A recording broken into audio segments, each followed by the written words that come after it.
Hola, ¿qué tal? Bienvenidos. Hoy conoceremos un poquito más acerca de la ley del impuesto sobre la renta. Como tal, abordaremos 4 puntos importantes.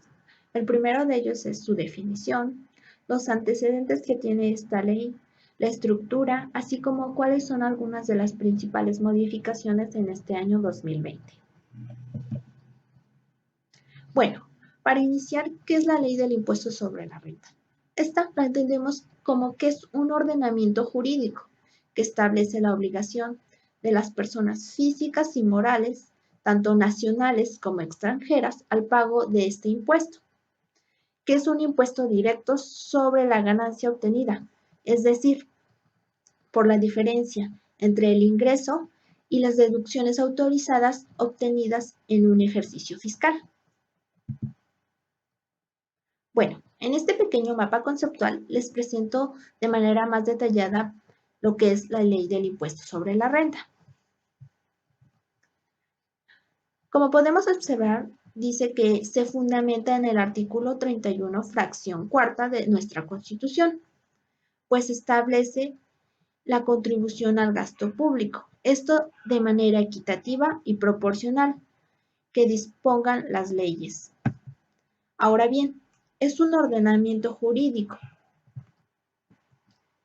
el cumplimiento de las obligaciones, tanto para personas físicas y morales, para que paguen el impuesto sobre la renta, lo que grava a la utilidad. Bueno, ¿y cuáles son algunos de los antecedentes de esta ley? Como tal, tenemos la Ley del Centenario, que fue publicada el 20 de julio de 1921. Esta ley nos habla de que se estableció un impuesto federal extraordinario y pagadero por una sola vez sobre los ingresos o ganancias particulares. Después está la Ley de 1924, así como su reglamento, en la que se promulgó la Ley para la recaudación de los impuestos establecidos en la Ley de Ingresos vigentes sobre sueldos, salarios, emolumentos, honorarios, utilidades de las sociedades y empresas. Después está la ley de 1925, que esto como tal por primera vez se le denominó ley del impuesto sobre la renta, en la cual se definió lo que se debía entenderse por ingreso y por primera vez se le dio consideración al ingreso como un interés. Después, en el 27 de diciembre de 1939, se estableció la ley del superprovecho, que está específicamente nos dice que abrirá un nuevo cauce de justicia en el régimen tributario de la nación, a limitar en beneficio del erario público lo que son las ganancias excesivas que obtengan los contribuyentes de la cédula 1 de la ley del impuesto sobre la renta, es decir, las personas físicas o morales que se dedican a actividades comerciales, industriales o agrícolas. Luego, para el año de 1941 se suprimió lo que era el impuesto del superprovecho, así como se modificaron algunas tarifas cedulares. Esta ley como tal volvió a agrupar en cédulas a cada uno de los contribuyentes. Posteriormente, para el año de 1953, se perfeccionaron algunas normas, sin embargo, no tuvo alguna modificación significativa en su estructura. Fue hasta el año de 1964 cuando se dividió en dos títulos importantes, uno de ellos que hablaba sobre el impuesto al ingreso global de las empresas y el impuesto al ingreso de las personas físicas. Posteriormente, la ley del impuesto de 1987 se amplió la base gravable de las sociedades mercantiles a través de incorporar en el procedimiento de cálculo lo que era el efecto económico. Luego, en el año de 1991 se reformó, pero sí cabe destacar que surgen reglas y disposiciones de carácter general, como en este caso es la miscelánea fiscal. Después, en el año de 2002, se reestructura la ley anterior y se incorporan disposiciones de las reglas misceláneas, jurisprudencias y reglamentarias que incluyen un título específico de empresas multinacionales. Estos fueron algunos de los acontecimientos importantes de esta ley.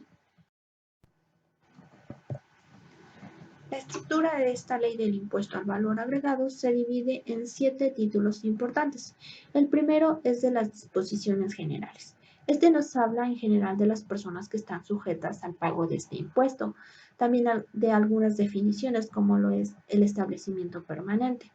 Después se encuentra el título segundo, que habla de las personas morales. Esto dividido en diferentes capítulos. Algunos de ellos es de los ingresos, de las deducciones en general, en la cual se obtiene, por ejemplo, las inversiones, el costo de lo vendido, el ajuste anual por inflación. También está el capítulo de las instituciones de crédito, de las pérdidas, del régimen opcional para grupo de sociedades, del régimen de los coordinados, de las actividades agrícolas, ganaderas, silvícolas y pesqueras, y de las obligaciones de estas personas morales. Luego se encuentra el título tercero, que habla del régimen de las personas morales con fines no lucrativos. Esto es más para las sociedades y asociaciones civiles. El título cuarto es de las personas físicas, que esto nos habla de los ingresos por salarios, de las actividades empresariales y profesionales. En esto se encuentra el régimen de incorporación fiscal y la prestación de servicios por Internet. También está el de arrendamiento o el otorgamiento de uso o goce temporal de bienes, el de enajenación de bienes. También están los ingresos por adquisición de bienes, ingresos por intereses, por la obtención de premios, por dividendos, así como de los demás ingresos. Ahí también se encuentran los requisitos para las deducciones, así como el procedimiento para la declaración anual. Luego se encuentra el título quinto, que habla de los residentes en el extranjero. El título sexto es de las entidades extranjeras controladas, sujetas a regímenes preferentes y de las empresas multinacionales. Y como tal, el título séptimo que habla de los estímulos fiscales. En este se encuentra, por ejemplo, de las cuentas de ahorro personal, estímulo fiscal para los patrones que contraten a personas con discapacidad o personas adultas mayores. También está, por ejemplo, el estímulo fiscal para las sociedades cooperativas o el de sociedades por acciones simplificadas, por mencionar algunos. Bueno, ¿y cuáles o quiénes son los sujetos del impuesto sobre la renta? Como tal tenemos que son las personas físicas y morales que sean residentes en México, respecto de todos sus ingresos, cualquiera que sea la ubicación de la fuente de riqueza de donde procedan.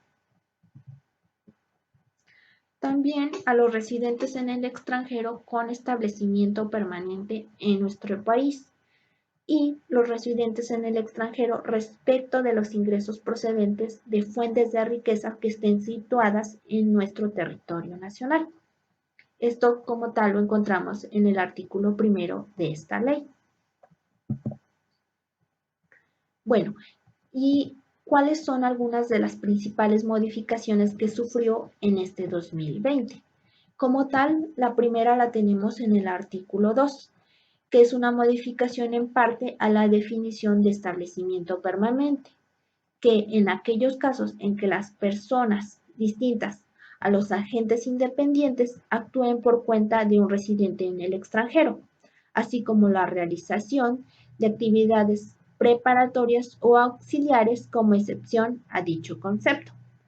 Otra de las modificaciones es al artículo cuarto A, que habla sobre los pagos realizados a entidades extranjeras, transparentes, fiscales y figuras jurídicas extranjeras, así como el artículo 4b, que obliga a los residentes en México o establecimientos permanentes de residentes que estén en el extranjero de acumular sus ingresos, esto a través de las entidades del extranjero o de las figuras jurídicas que sean transparentes en ese país.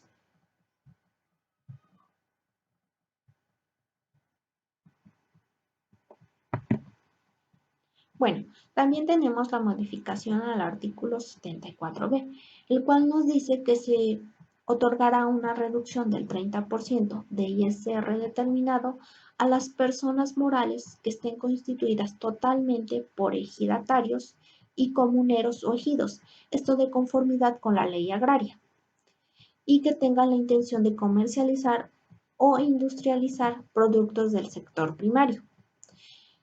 Como tal, esta reducción estará limitada únicamente para las personas morales que obtengan ingresos totales anuales de hasta 5 millones de pesos. Otra de las modificaciones es al artículo 106, que nos dice que para que las personas morales queden liberadas de expedir constancias de retenciones, solamente bastará con que tengan el comprobante fiscal digital por Internet en el que se establezcan las retenciones consignadas. Otro artículo que también se modificó es el artículo 111, que nos habla de la implementación de la sección de los ingresos por la enajenación de bienes o la prestación de servicios a través de Internet mediante plataformas tecnológicas o aplicaciones informáticas. Más que nada en esta nueva sección se quiere regular lo que es el comercio electrónico, además de que se implementaron nuevas tarifas, lo que es para transporte, hospedaje y enajenación de bienes y servicios que se presten a través de Internet. Otra modificación es al artículo 118. Esto va más para los arrendadores, es decir, que cuando se tenga el adeudo de rentas vencidas, lo que quiere decir cuando el arrendatario, o más bien conocido como inquilino, no nos pague la renta, se puede ir a juicio, pero en este caso la autoridad nos va a exigir que se han emitido los CFDIs y en caso de no tenerlo, se verá en la obligación de informárselo al SAT. Como tal, estas son algunas de las modificaciones de esta ley. Y bueno, es así como conocimos un poco más acerca de la ley del impuesto sobre la renta y muchas gracias.